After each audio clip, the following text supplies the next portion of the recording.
President Akufo-Addo, the president for the Republic of Ghana, atimi deliver the State of the Nation address ni Sona na buhia ensema President Akufo-Addo etime kan ni de ensem na bi won ma anu adi ankase yi biko go tie ensema President Akufo-Addo etime kan na before be ko na buhia message say so subscribe to YouTube channel we ya subscribe no like no comment no share the way me update bia na obenye bi na so share abuhia as usual afi be ko na wie ya na president no ene Ghana fo ebedi nkomo na ochomo enwema ni so adwuma a watimi aye enwema edida kwan mu a ese otimi eye na busua afiwe ene President Akufo-Addo ne last one kra a one Ghana fo ebebe kasa na wachomo enwema watimi aye ene enwema oja gu kwan mu a opese oye chese the State of the Nation address na busua ene President Akufo-Addo etimi be deliver yegotie insama President Akufo-Addo etimi ekae e the State of the Nation address ni mu. Mr. Speaker, it's my constitutionally mandated period as president of our country nears its very end. I come before this august house to perform my last official public duty. I'm grateful for the opportunity to give an accounting of my time in office, spell out the highlights of the state of our nation, and place on record the Ghana I'm handing over to my successor.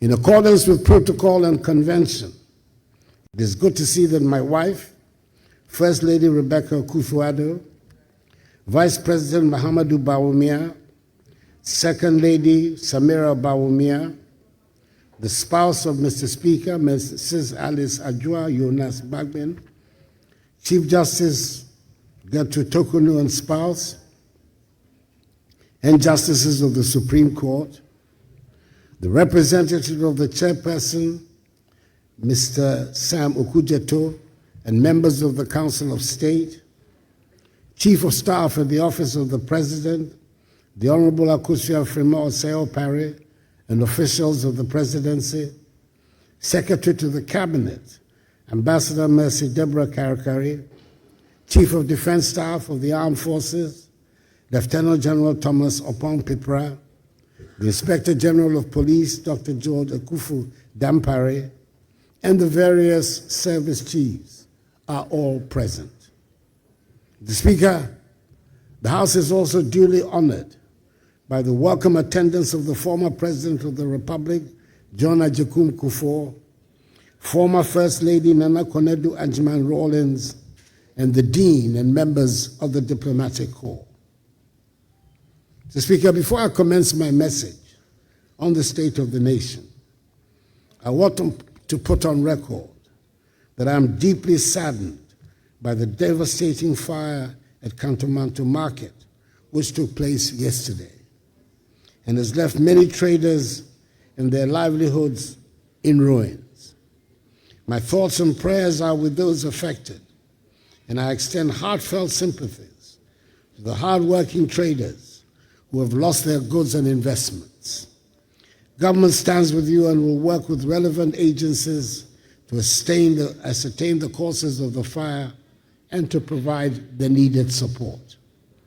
As a nation that is united in compassion and solidarity to help those who have suffered losses, together we can extend a helping hand to our fellow Ghanaians in need during this challenging time. Mr. Speaker, it is important to state at the outset that serving the Ghanaian people as president has been the greatest honor of my life. It has been one of great challenges and even greater triumphs, one that has demanded every ounce of my energy, commitment, and love for our beloved country. My vision has always been to see a Ghana that is self-reliant, prosperous, and united, a beacon of hope, democracy, and opportunity in Africa and beyond. That vision remains undimmed, and I'm confident that the strides we have made together will propel Ghana to even greater heights. Mr. Speaker, the first responsibility of a government is the safety and security of the state and its people. I'm happy to report that our country's territorial integrity is intact and all our borders are secure. In a neighborhood of widespread instability, it is no longer an assumption that we can make that our land will be safe and secure.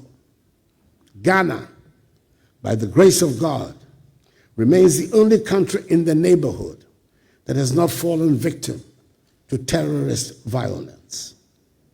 It has taken a lot of concerted effort, and dare I say a lot of money, to enable us to protect our country from the ravages of the variety of terrorist groups operating and destabilizing other countries in the neighborhood.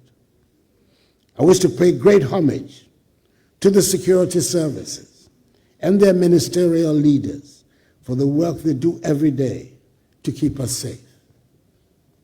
Mr. Speaker, it gives me no great pleasure to state that an important and integral part of the fabric of our society and the hallmark of our traditions, chieftaincy, continues to be a source of insecurity and destabilization. Upon coming into office, we worked hard with considerable assistance from the Committee of Eminent Chiefs, Otumfuo Asantehene, the Nairi, and the Yabonwura, to bring finally a resolution to the conflict which had blighted the ancient kingdom of Dagbon for many, many years. Bringing peace to Dagbon remains one of the high watermarks of my time in office, and I had been so looking forward to counting it with pride as the top of the list in resolving chieftaincy disputes and conflicts. Unfortunately, the sad situation in Boku must necessarily dampen any enthusiasm about the resolution of chieftaincy problems elsewhere. It is a matter of great regret and distress to me personally that in spite of our best efforts, the Boku conflict remains unresolved. Boku is unhappily not the only area of chieftaincy conflict. In judging from the experience of other parts of the country, I will have to mark chieftaincy as a growing source of insecurity that will continue to require a lot of attention. It is clear that part of that process is the need to strengthen the capacities of the Ministry of Chieftaincy and Religious Affairs and the Peace Council, the two frontline institutions responsible for dealing with chieftaincy and other disputes. Mr. Speaker, in my inaugural speech at my swearing in my first term on 7th January 2017, and early on in that term, I made a public commitment to tackle galamsey, the phenomenon that had been ravaging our environment and destroying our lands and water bodies in the pursuit of mining our gold. I knew and was very much aware that fighting galamsey was not a universally popular position for a president to take.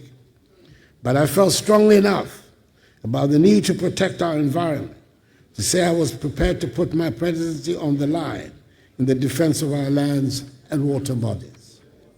And indeed, Mr. Speaker, the fight against galamsey led directly to the loss by my party of several parliamentary seats in the 2020 elections, and to the makeup of this 8th Parliament, which affected the implementation of my policy agenda and impacted the second term of my presidency. I welcome the many loud converts to the fight against galamsey that suddenly appeared in the run-up to the 2024 elections. And I pray that more and more of us get to embrace the need for the protection of our lands and water bodies. As I have stated on numerous occasions, the fight against galamsey is not a fight against mining or the extraction of the gold the Almighty has so generously endowed us with. But we owe it to future generations of Ghanaians to extract our minerals in a manner that protects our lands and water bodies. I'm happy to be able to say that we have implemented some of the boldest and most progressive policies in the mining, forestry, and land sectors. As a result of these policies, we overtook South Africa as the leading producer of gold on the continent and have consistently increased gold production to reach an unprecedented 4 million ounces last year. Not only have we revamped dormant mines like the Obuasi and Bibiani mines, we have also worked to deliver the Cardinal Namdi mine, the first large-scale mine in northern Ghana, and the first greenfield gold mines in our country in more than a decade, with the ongoing construction of new mines in Ahafo by Newmont and Upper West by Azuma Resources. To add value to these volumes of minerals, we have constructed, through a public-private partnership, a 400-kilogram capacity gold refinery here in our country. We have also concluded discussions with the parent company of Ghana Manganese Company Limited for the construction of a $450 million United States dollars manganese refinery at Nsuta. Moreover, the establishment of the Ghana Integrated Aluminum Development Corporation and the Ghana Integrated Iron and Steel Development Corporation has laid the groundwork for the industrialization of many of our natural resources. These entities are expected to generate significant revenue, create jobs, and enhance the value addition of our natural wealth. Each of these initiatives was guided by the vision to harness Ghana's wealth for the benefit of her people, ensuring a legacy of sustainable development for future generations. We continue to work to increase the forest estate of our country. Under the Ghana Forest Plantation Strategy, some 121,000 hectares of degraded forests were cultivated between 2017 and 2023. And under the Green Ghana Project, over 52 million trees have been planted in just 4 years of its implementation. In 2023, Ghana became the second country in Africa and the third in the world to receive results-based payments from the World Bank Carbon Fund for reducing emissions. Under the Ghana Cocoa Red Plus program, we have also completed all the necessary steps under the voluntary partnership agreement with the European Union. And effective June this year, Ghana will become the first African country and the second globally to issue forest law enforcement, government, and trade licenses. Mr. Speaker, if arguments still rage over what there is to show for the fight against galamsey and the effects of irresponsible mining, there can be no such arguments about the introduction of the free SHS and free TVET programs. Another policy that did not have universal approval when I sought to introduce it on coming into office. However, I believe this is one of the rare occasions on which we can use the word transformational without any danger of abusing the word. We have transformed education, and there can never be a reversal, of the fact that some 5.7 million young people have gained access to secondary education who would otherwise not have had the opportunity, but for free SHS and free TVET.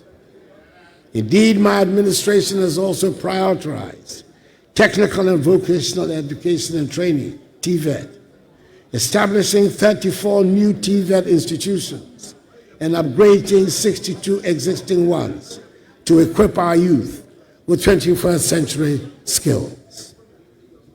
Mr. Speaker, I'm proud that we were brave enough to have started the free SHS policy at the beginning of my first term and resisted the calls for a gradual introduction.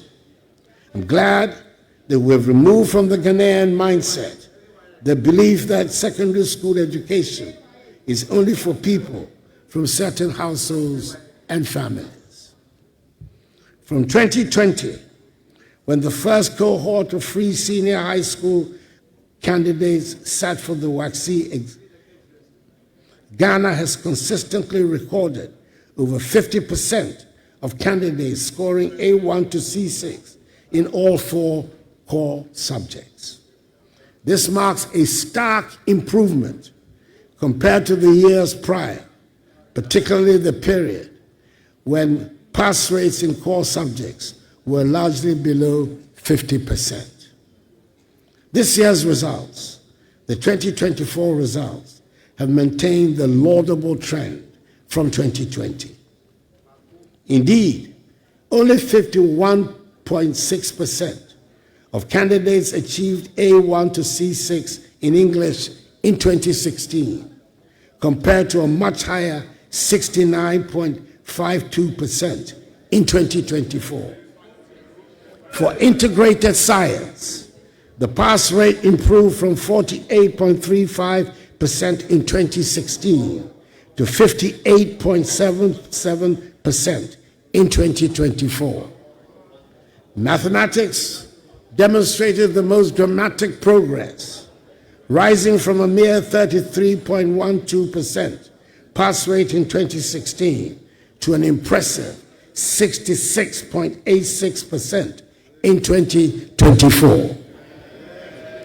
Social studies followed a similar trend, improving from 54.55% in 2016 to 71.53% in 2024. Moreover, the 2023 WACC results stand out as the best in the history of the examination.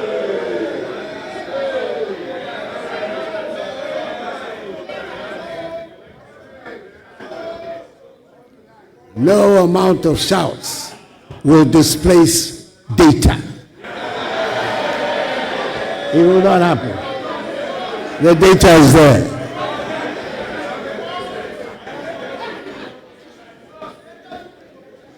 As the best in the history of the examination, with record-breaking performances across all core subjects. It is obvious then that our reforms have not only expanded access, but have also enhanced the quality of education.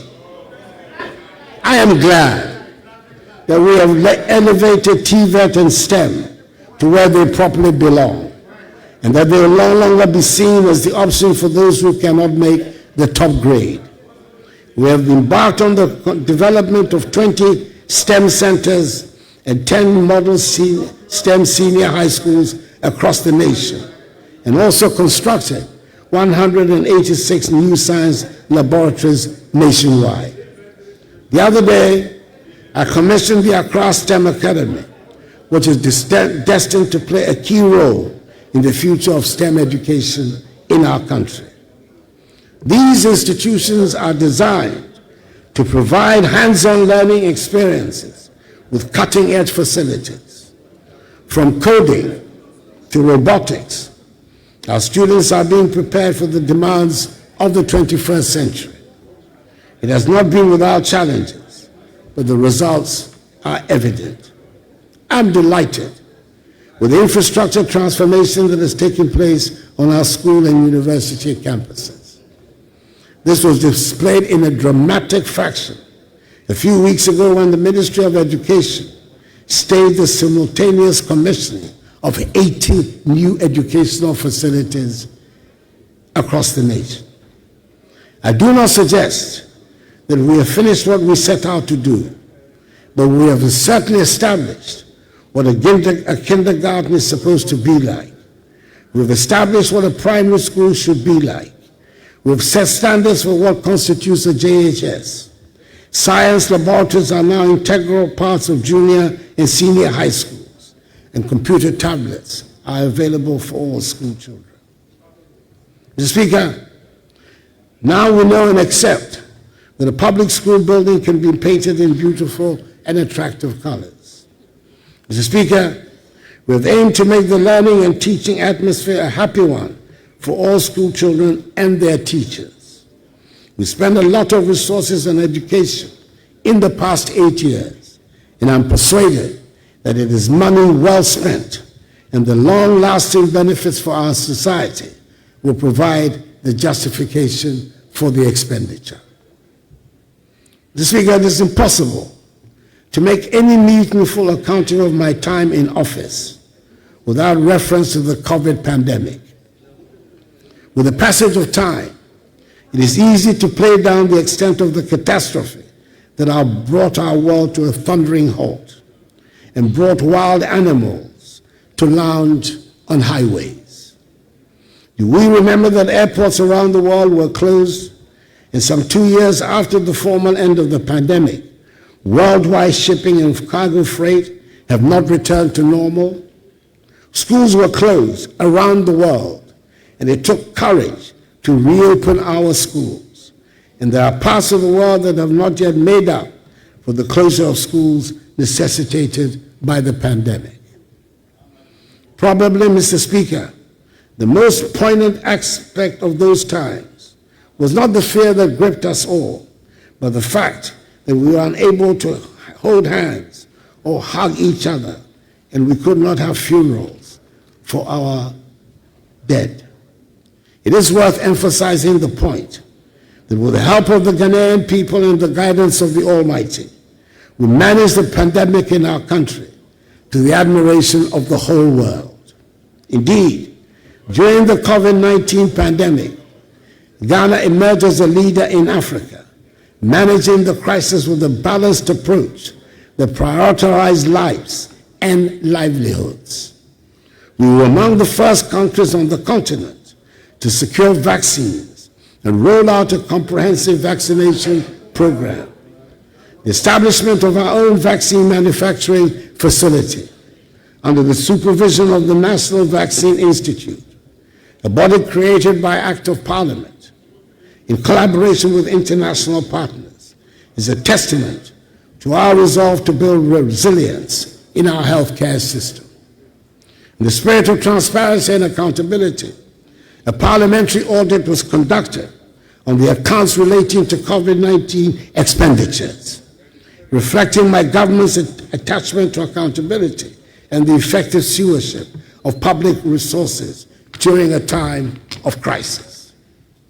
However, the consequences of the COVID-19 upheavals on all aspects of our lives have gone way beyond what anyone could have imagined, and we're still dealing with the effects on the economy.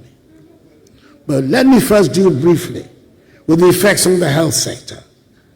This pandemic showed up some of the alarming shortcomings of our health delivery system, and we have strived to seek remedies to ensure that we're reasonably prepared to meet the next emergencies.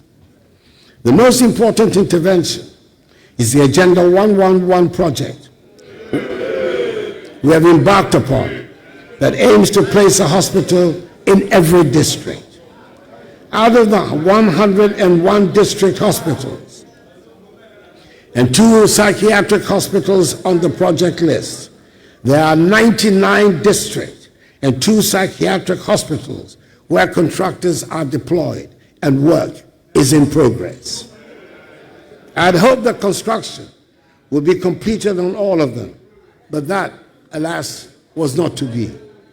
I'm pleased to report that on December 5th, I had the utmost pleasure to commission 3 of the district hospitals. Progress of works on the other 98 active sites range from 5% for sites whose work commenced recently to 95% at other sites. I'm hoping that the incoming Mahama administration will ensure that the project is completed to put our health infrastructure on a sound footing. Furthermore, we launched the National Ambulance Services Revitalization Program, increasing the number of ambulances from 55 barely functioning ambulances to over 300, ensuring timely emergency response and saving countless lives. The strides in healthcare reflect our collective commitment to build a system that prioritizes the dignity, health, and well-being of every Ghanaian.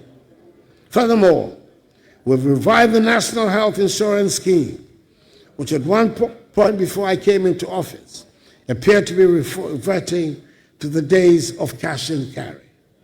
The number of subscribers has risen from 10.6 million in 2016 to 17.9 million at the end of 2023. With the renewal of subscriptions being facilitated by a tap on the mobile phone and the scope of the scheme being broadened to include treatment for sickle cell disease, kidney dialysis, and childhood cancers. Mr. Speaker, our economy took a bigger hit from the COVID-19 pandemic and ensuing consequences than had been anticipated. And in 2021 and 2022, we were in unaccustomed trouble. Our economy, which in my first term had been widely acknowledged to have performed creditably, marked by the longest period of single-digit inflation, 7% average GDP real growth rate, and strong external balances, was on its knees.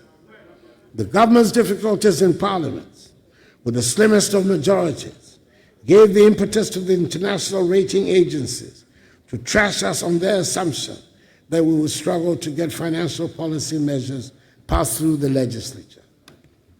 We faced the problems we encountered with equanimity, took a deep breath, and decided to apply for an IMF-supported program, dubbed Post-COVID-19 Program for Economic Growth, PCPEG, in the middle of 2023. The implementation of the program so far has gone well, even as it has been challenging. We have passed successfully through 3 successive reviews of program implementation by the IMF board, with the most recent review approved on 2nd December 2024, leading to the disbursement of $360 million United States dollars. The fund has therefore disbursed a cumulative $1.9 billion United States dollars to date. At the moment, I'm able to say with confidence that the crisis is over, and that the economy has recovered strongly and faster than projected.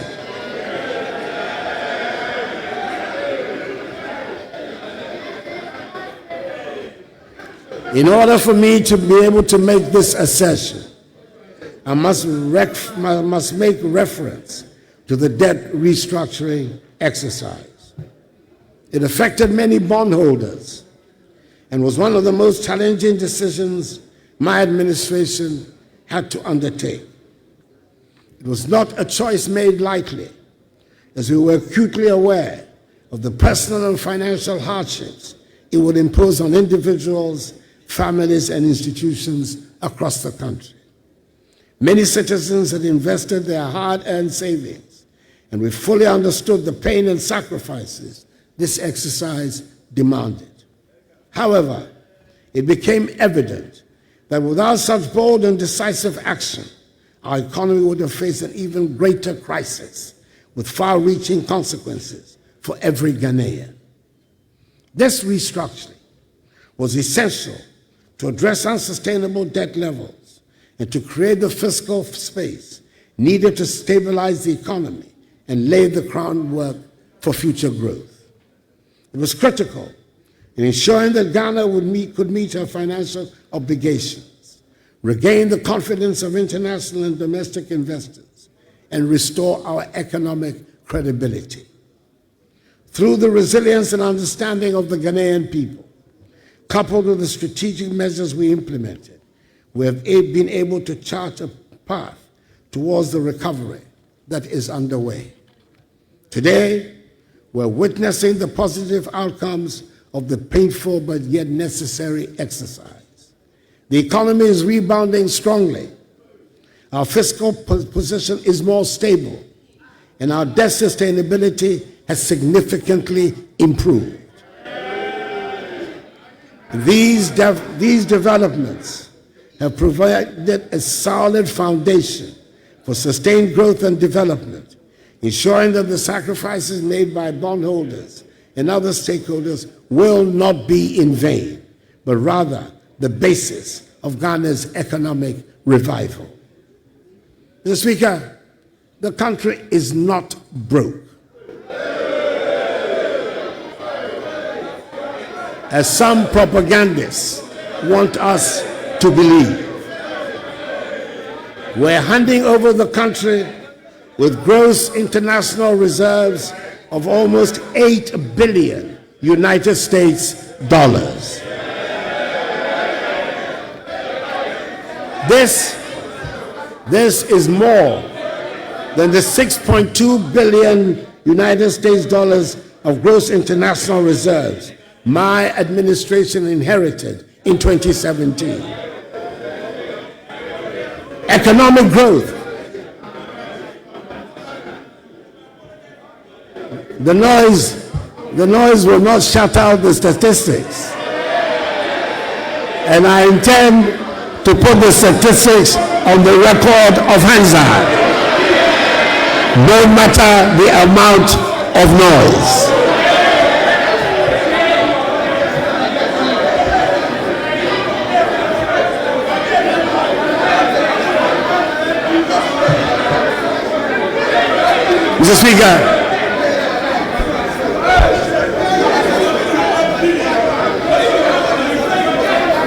Mr. Speaker, economic growth. Honorable members, the level of interruption is high. Please, honorable members,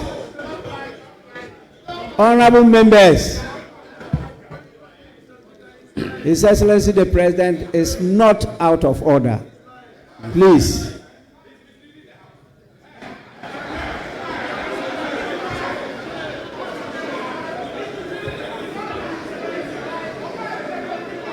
Honorable members, your statistics might be different from his, but that doesn't mean he's misleading the House. He is in order. Please, Your Excellency, continue. Yes, the statistics cannot be different.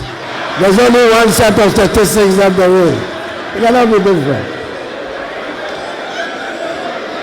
There's only one set of statistics. Truth is indivisible. Truth is indivisible. Is one and one only. Your Excellency, thank you very much. As an accomplished member of Parliament, you are out of order. Thank you, Mr. Speaker. Economic growth has also returned to the pre-COVID trajectory with an impressive growth rate, rising from 4.8% in the first quarter of 2024, 7% in the second quarter, and 7.2% in the third quarter. It is projected that this year's growth rate will be 6.3%, significantly higher than the 3.4% my administration inherited in 2017. The growth of the economy is further reflected in the growth of private sector credit. Private sector credit in nominal terms grew by 28.87% in October 2024, compared to the negative 7.5% growth recorded in the same comparative period of 2023. In real terms, growth in credit to the private sector improved to 5.5%, compared to a contraction of 31.6% recorded in October 2023. It is further reinforced by improved external balances, with the current account balancing improving significantly to a surplus of 2.6% of GDP in the first 9 months of the year, compared to a deficit of 6.6% of GDP in 2016. In much the same way, the trade balance has improved, and stands at a surplus of 3.85 billion United States dollars, compared with a deficit of 1.8 billion United States dollars in 2016. Headline inflation, which stood at 23% in November, is still very high, but this is coming down from 54% recorded in December 2022, following the effects of COVID-19 and other global economic pressures. Encouragingly, food prices have also begun to decline, bringing some relief to households and contributing to a reduction in the overall cost of living. Government has implemented significant measures to address the hardships that accompanied the economic difficulties. These include increased budgetary allocations towards the school feeding program, the capitation grant, the National Health Insurance Scheme, and the Livelihood Empowered Against Poverty program, LEAP. The stock of public and publicly guaranteed debt increased during the economic difficulties.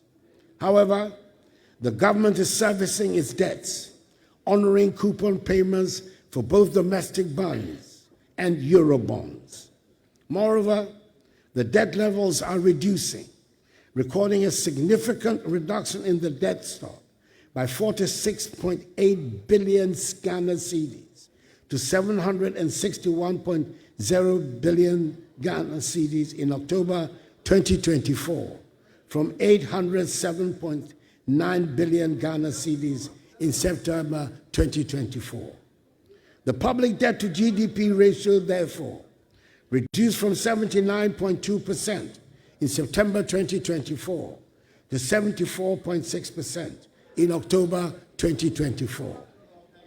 This is expected to reduce further to 55% of GDP in net present value terms, a level that restores Ghana's debt sustainability. It is hoped that the new government will continue with the policies being implemented to achieve the debt sustainability target. I'm happy to inform the House that today, 3rd January 2025, my government will honor coupon payments to our Eurobond holders amounting to 346 million United States dollars. We cannot afford to default on our debt repayments. That's advice that I want to give to the incoming finance minister. These achievements demonstrate our firm commitment to the policies, structural reforms, and program objectives and targets under the program. Let me at this juncture state unequivocally that the banking sector cleanup undertaken by my administration was an act of necessity, not of vendetta. It was a bold and decisive intervention to safeguard the strength and integrity of Ghana's financial system. The illegalities and irregularities perpetuated by the affected banks and financial institutions are well documented and indisputable. These practices threaten the very foundation of our banking sector and jeopardize the hard-earned savings of millions of Ghanaians. Our actions ensure that not a single depositor lost their money, an unprecedented achievement in financial crisis management. Today, the results are there for all to see. A more robust, stable, and resilient banking sector capable of driving economic growth and supporting the aspirations of our people. It was a necessary decision to restore public confidence and secure the future of Ghana's financial sector. Mr. Speaker, my government recognized at the very outset that the fight against corruption required more than rhetoric. It demanded systemic, sustained, and strategic action. To this end, my government initiated a holistic program of legislative, administrative, financial, and technological reforms. Indeed, one of my most satisfactory moments as president was when we established the Office of the Special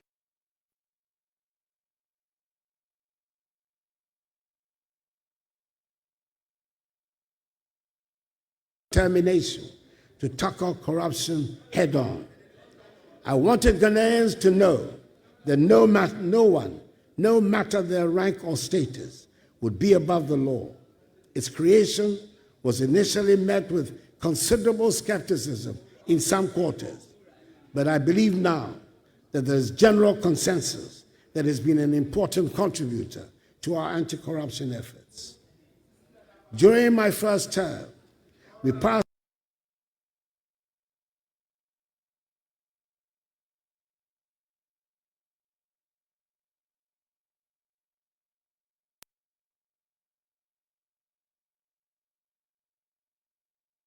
(2020) and elevated corruption from a misdemeanor to a felony, with harsher penalties of 12 to 25 years of imprisonment.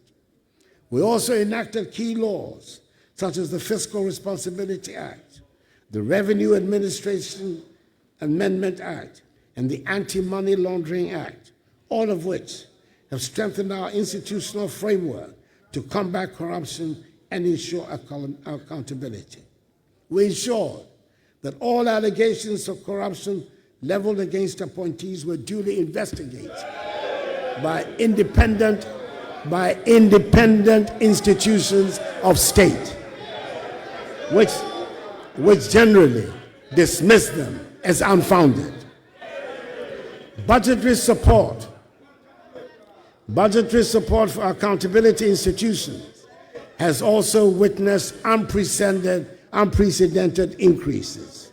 For instance, from 2017 to 2023, SRA's budget increased by 99%, Parliament's by 100%, the Office of the Attorney General by 162%, the Audit Service by 258%, and the police by 274%. These investments reflect my administration's commitment to empowering these institutions to discharge their mandates effectively, which means that the tools needed to exact accountability from all public office holders, including those of my own government, have been considerably sharpened. The application of these tools, whilst respecting as it should due process and the rule of law, however, should pose no problem, no fears for any honest public office holder. I remember the early days of these reforms when skepticism abounded.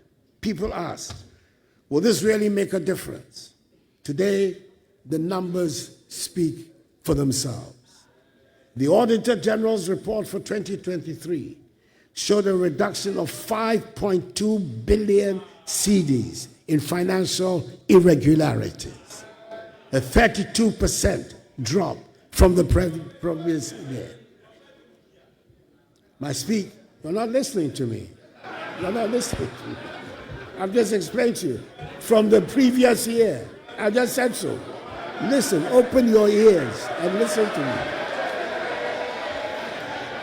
Mr. Speaker, my government has undertaken impressive reforms to strengthen Ghana's judiciary, enhancing both capacity and accessibility. Key achievements include addressing court infrastructure challenges with the construction of 100 courthouses, 90 of which have been completed and are operational, making it the biggest single infrastructural intervention for the judiciary in our nation's history. The establishment of the Court of Appeal complex in Kumasi, along with 20 townhouses and a guest house for justices in the northern sector, now enables appeals from 11 regions to be handled locally, reducing delays in justice delivery. Additionally, the implementation of the e-justice system has digitized case management and streamline processes, solidifying the judiciary's role as a bulwark of Ghana's democracy and development. Moreover, the Law House, a modern facility for the Office of the Attorney General, has now been completed. Mr. Speaker,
Honorable members, please.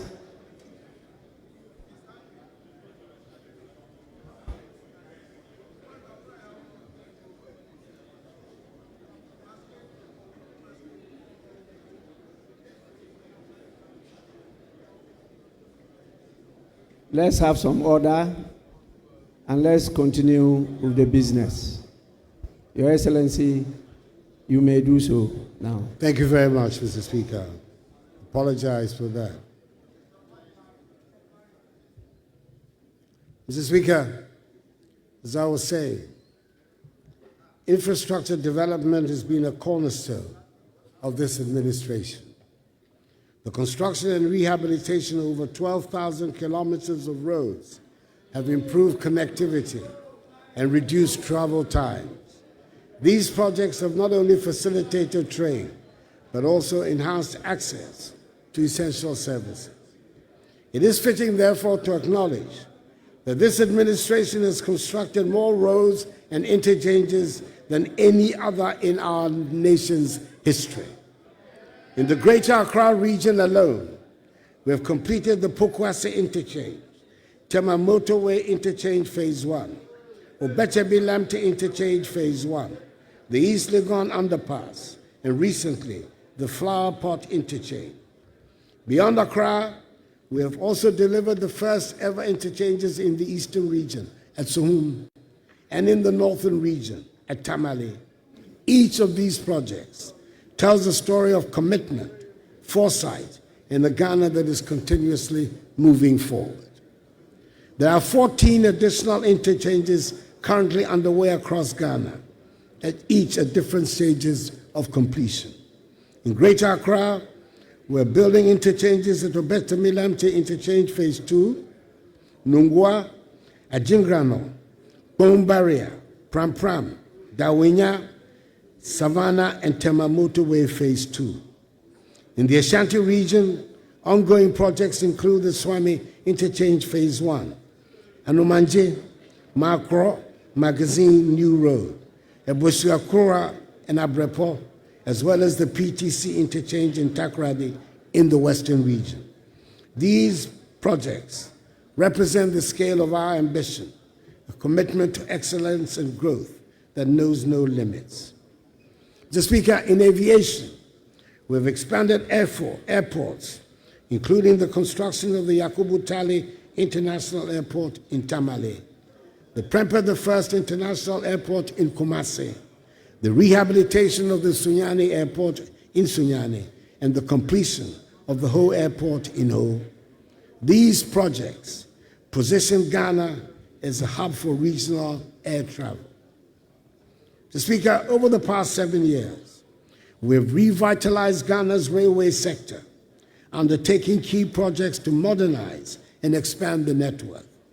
Notable achievements include the rehabilitation of the 66-kilometer narrow-gauge Western Line from Kojokrom to Takwa, the construction of a 22-kilometer standard-gauge line between Kojokrom and Manso, and securing funding to extend the Western Line from Manso to Huni Valley, connecting to the port of Takoradi. Additionally, a 6-kilometer standard-gauge line in Kumasi is underway, and the Tema Mpakadan line has been completed. Progress of the Ghana-Burkina Faso Railway Project further underscores efforts to enhance regional trade and integration. Mr. Speaker, we have made some good strides in improving the housing sector. Over the period, we built 1,070 affordable houses and broke ground for an additional 800 in the Greater Accra region.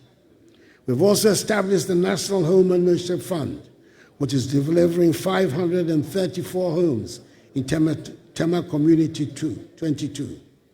We delivered the 1,000 homes to the security services and are delivering 600 homes for public servants through the Bungalow Redevelopment Program. Mr. Speaker, the transport sector has also seen the deployment of electric buses in major cities, reducing carbon emissions and aligning with our climate change commitments. These advancements signal Ghana's commitment to building a sustainable transport infrastructure for the future. Behind every completed road and bridge is the story of lives transformed, farmers reaching markets, students accessing schools, and families connected. Mr. Speaker, my government has prioritized the modernization of Ghana's maritime infrastructure, with the Takoradi Harbor standing as a shining example of this commitment.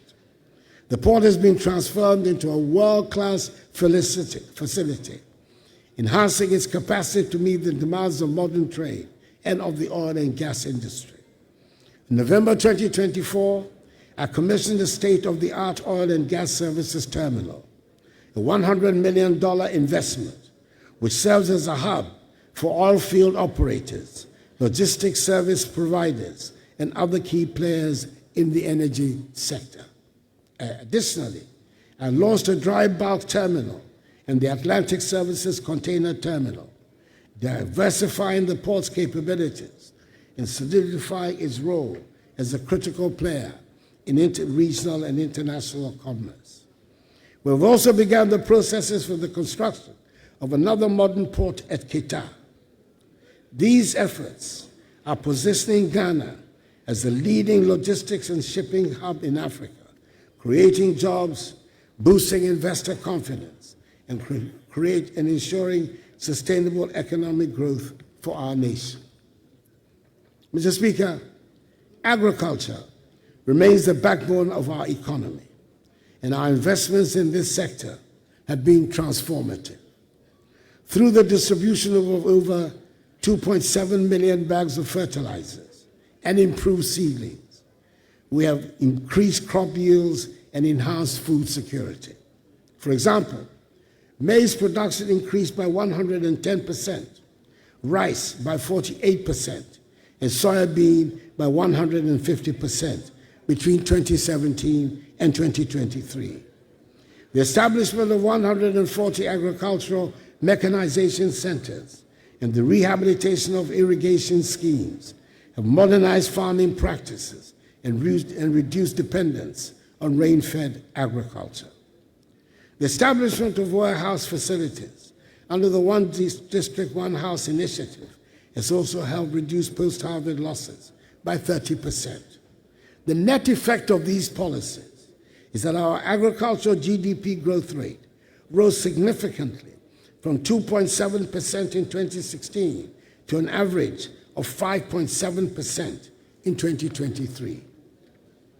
Our cocoa sector has also witnessed remarkable improvements, with productivity increasing from an average of 450 kilograms per hectare to 800 kilograms per hectare, making Ghana a leader in sustainable cocoa production. The living income differential policy, a policy agreed to by President Alassane Ouattara of Cote d'Ivoire and myself, under the aegis of the Strategic Partnership Agreement between our two countries, which is a fixed premium of 400 United States dollars per ton, added to the selling price of cocoa beans, irrespective of fluctuations in market prices, ensure that our hard-working cocoa farmers receive a fairer share of the global value chain, indeed, receiving the highest prices in the history of the cocoa industry in Ghana. We were told by the minority leader on the campaign trail and in the presence of the now president-elect that my successor will increase the price per bag of cocoa from the current 3,100 cedis to 6,000 cedis.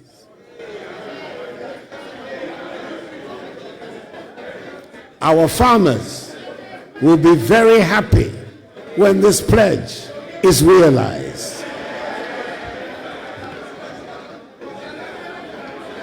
In the fisheries sector, Mr. Speaker, the construction of 12 landing sites and cold storage facilities across the coastal regions, along with the commissioning of the Jamestown Fishing Harbor and the Almina Fishing Harbor, has improved livelihoods and reduced post-harvest losses. These interventions have significantly boosted the incomes of our fisher folk and contributed to the sustainability of our marine resources. We have also enforced measures to combat illegal, unreported, and unregulated fishing, protecting our marine biodiversity for future generations, and proving the doubting Thomas wrong about our commitment to transforming the fisheries industry. Mr. Speaker, Ghana has made significant progress in expanding electricity access, with the electricity access rate increased to 88.85%, up from the 79.3% I inherited. In renewable energy, completed projects such as a 4 megawatt floating solar PV at Bui and a 15 megawatt solar PV at Kaleo, together with a 100 megawatt solar PV under construction at Bui and a mini-grid electrification program in Ada East, have advanced efforts to reach the 10% renewable energy target by 2030. Mr. Speaker, it is worth emphasizing that I inherited a nation plagued by doomsday, but I'm very happy to say that I leave office with the lights on.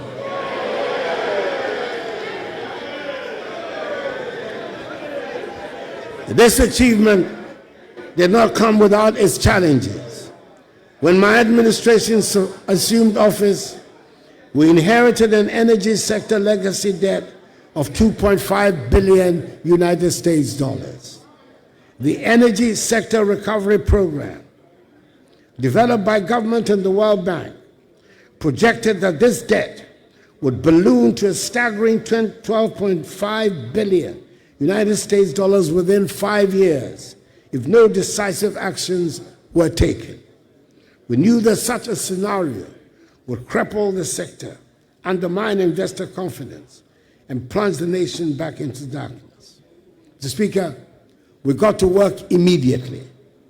Through tough negotiations with independent power producers, prudent financial management, and targeted interventions, we've been able to stabilize the sector while keeping the lights on.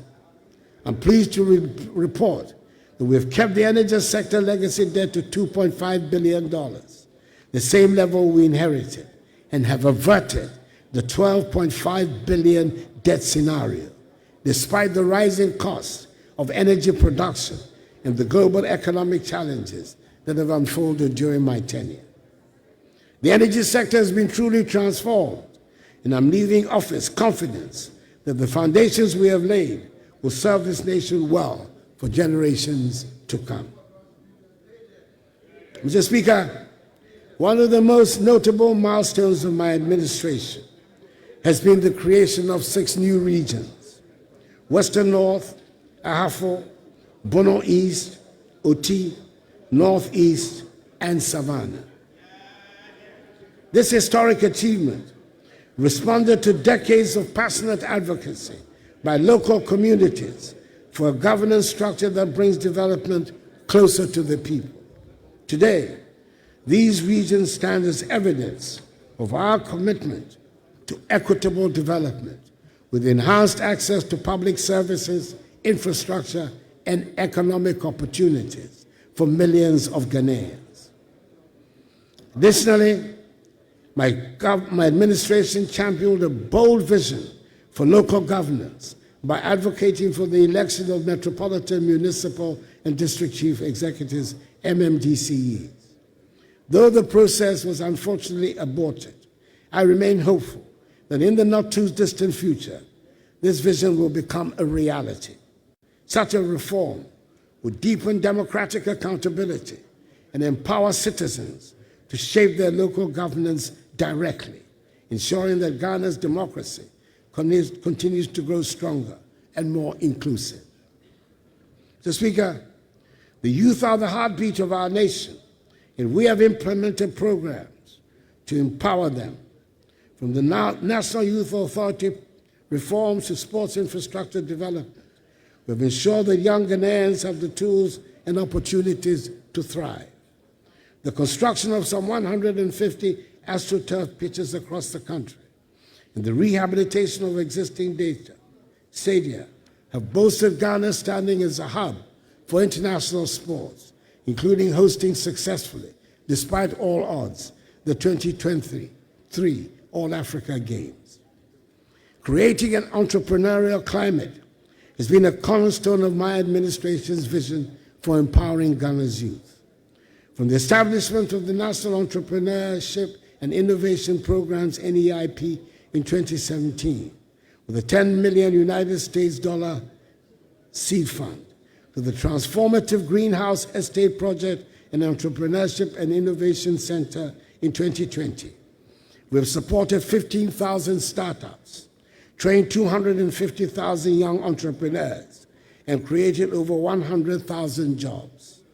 Initiatives being implemented by the Ghana Enterprises Agency, GEA, like the Ghana Economic Transformation Program, the Hubs Grant and Acceleration Program, CAP Bus, U-Start, and the Ghana Cares Obantapa Program, have further strengthened this vision, benefiting some 1.6 million Ghanaians and dispersing over 2 billion cedis in loans and grants.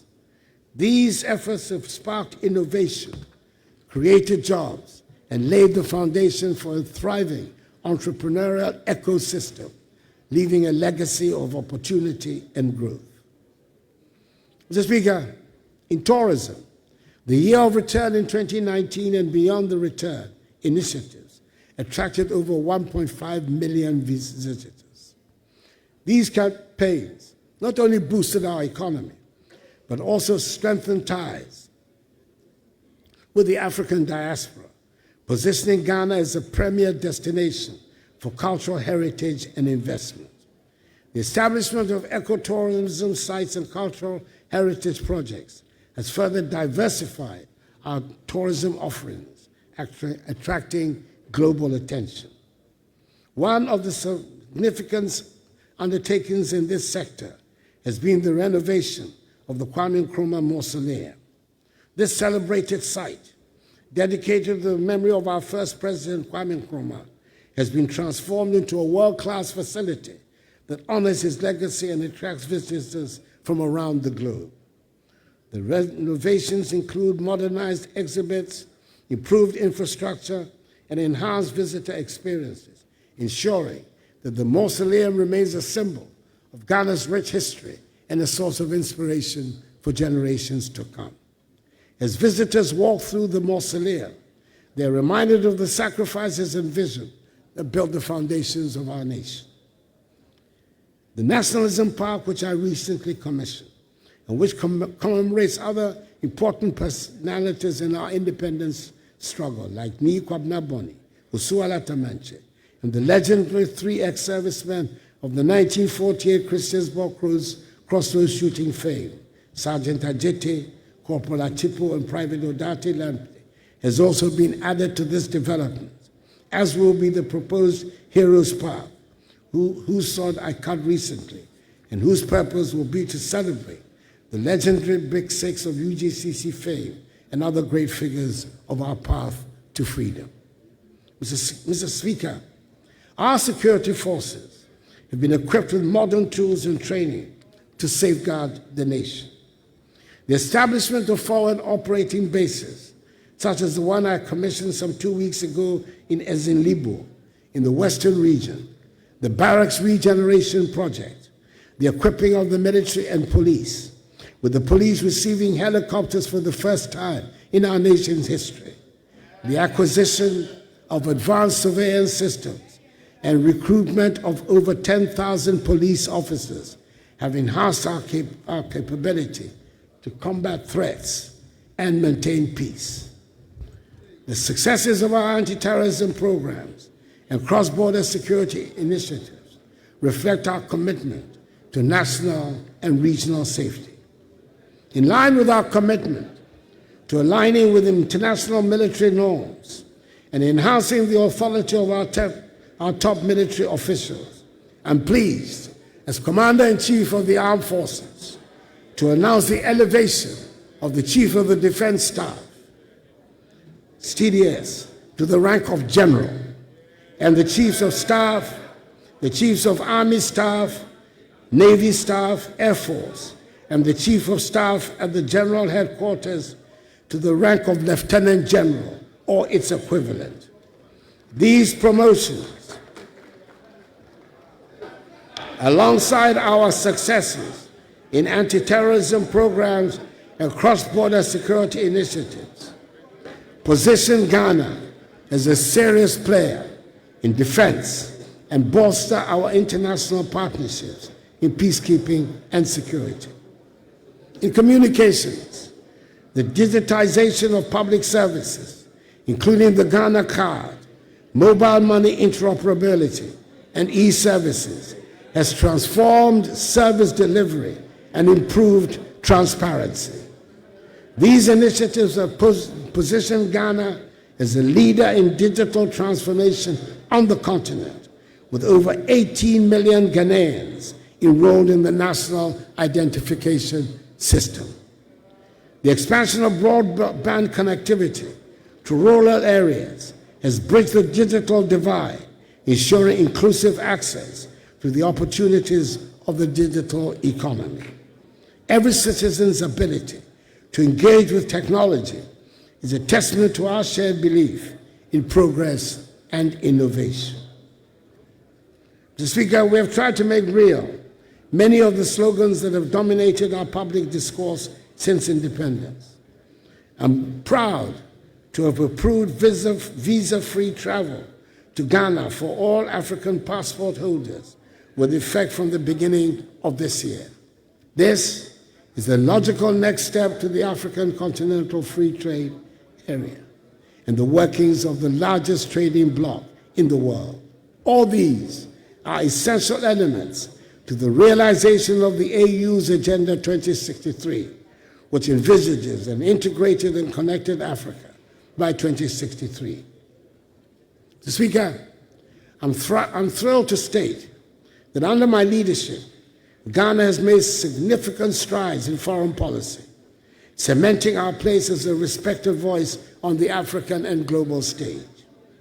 It was during my tenure that Accra was unanimously chosen by the authority of heads of state and government of the African Union to host the Secretariat of the AFCFTA, a crucial phase in Africa's journey towards economic integration. We also secured Accra as hostess of the Climate Vulnerable Forum Secretariat, a grouping of 56 countries, reaffirming Ghana's commitment to leading the fight against climate change for vulnerable nations. As chair of ECOWAS for 2 successive terms, I had the privilege of guiding our region through challenges of political instability and economic recovery. Furthermore, Ghana secured a non-permanent seat on the United Nations Security Council for 2 years, allowing us to contribute meaningfully to global peace and security at a time of unparalleled changes.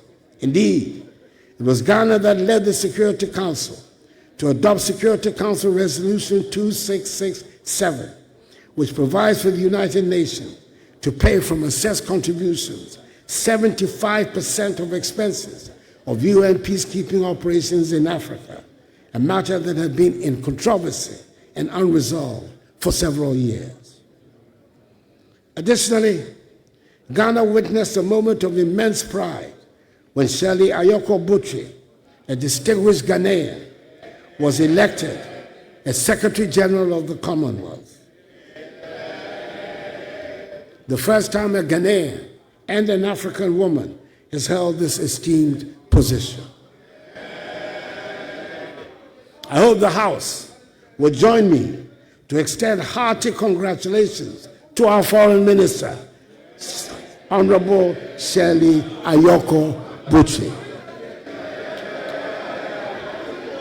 Yeah.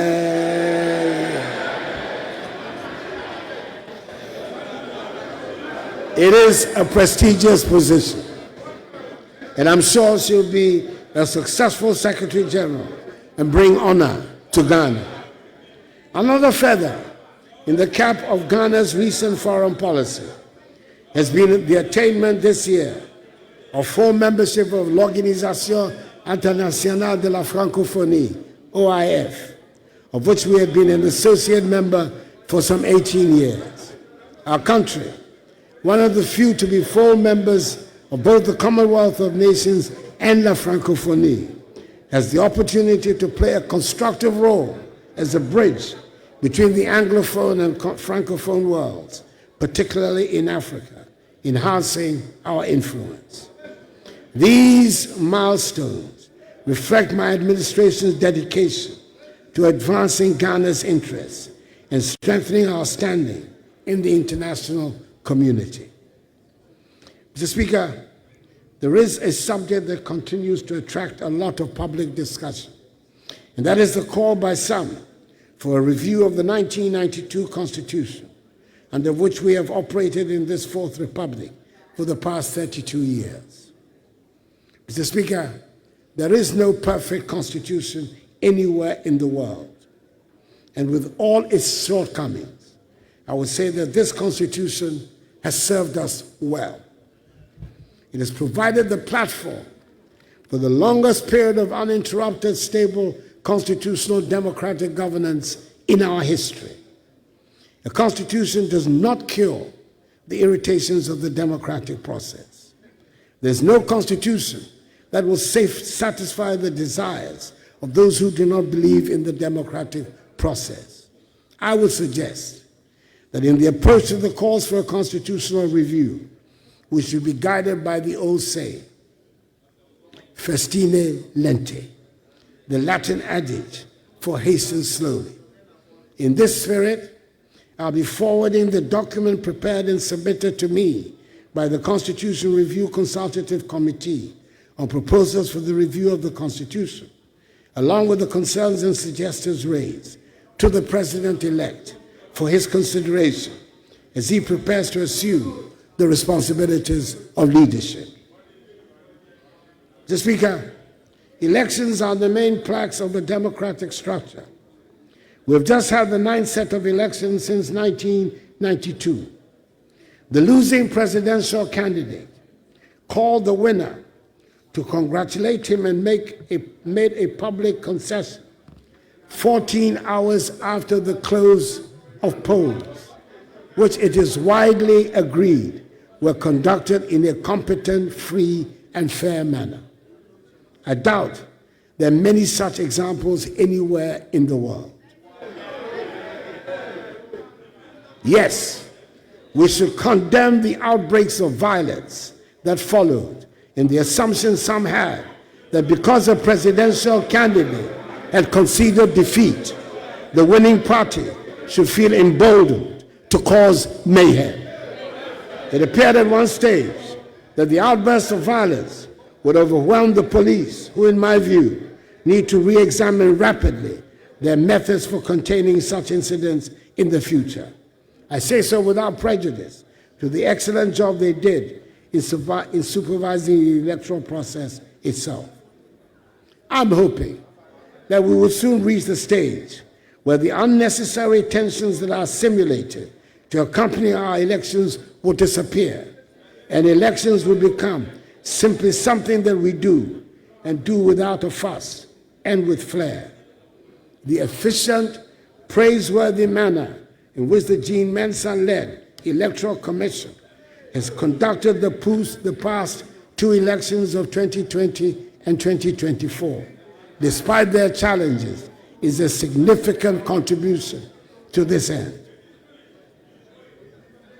Mr. Speaker, I would like to take the opportunity of this august podium to congratulate again my friend, with whom I came into Parliament together for the first time in 1997, President-elect John Mahani Mahama.